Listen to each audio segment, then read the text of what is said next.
Never wait on the right time, because the right time ain't ever coming.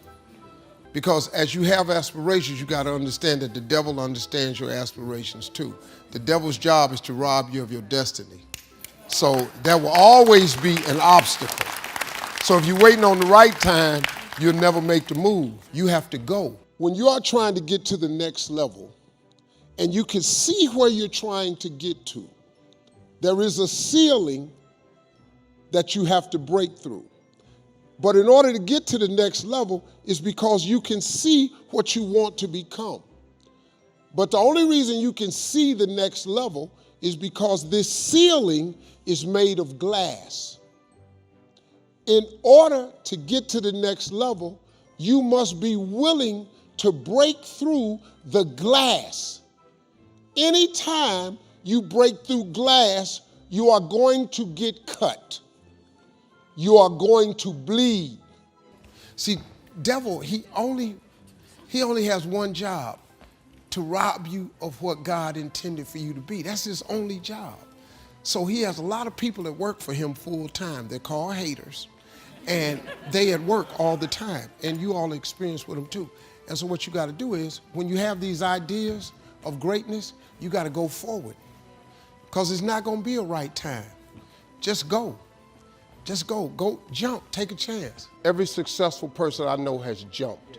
When you jump, it allows your parachute to open and you to sail through life within your gift. But when you first jump, your parachute don't open right away. That ain't how it works. If it opened right away, everybody would jump. When you first jump, you're in an uncontrollable fall. It's almost like you're spinning out of control. But you got to stay with the jump, because eventually God will put the necessary air up under your parachute and you'll be in the air like you're supposed to. But you're just going through the process. Like I tell my kids all the time, it takes a long time to make a lot of money. If you could think of how to become a millionaire, you do it by Friday. You don't have to go that far.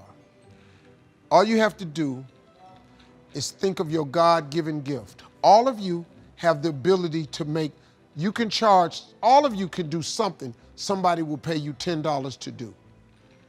I don't care if it's cutting grass, doing their hair, painting a wall, babysitting, taking care of the elderly, teaching, tutoring.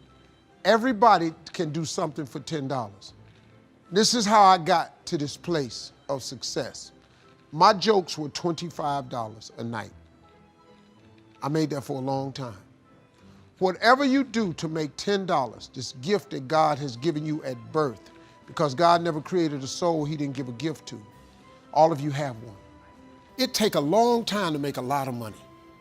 If you think you can just go make a lot of money real fast, you're gonna be constantly disappointed. It take a long time to make, I don't care if it's frying chicken. Some of you fry chicken better than anybody else, bake pie, do hair, something. Do whatever it is for $10. After you make the $10, I want you to do it 10 more times. You'll now have $100. After you make $100, whatever you did to make the $100, that $10 idea, I want you to do it 10 more times. You're gonna have $1,000. Now, it's gonna get a little more difficult, but after you make $1,000, whatever you did to make the $1,000, I want you to do it 10 more times. You now have $10,000. Now we gotta focus now. Whatever you did to make $10,000, that started off with your $10 idea, what I want you to do is focus. I want you to do it 10 more times. You now have $100,000. Now, this is where it gets very, very difficult. You're gonna have to hire some people. You're gonna have to pay some people some money. But you take that $100,000 and you reinvest it. And what I want you to do is whatever you did to make the $10 that you did 100 times, that turned into $100,000, all I want you to do is take that same idea, don't change nothing, do it 10 more times. I got news for you. You have just made $1 million.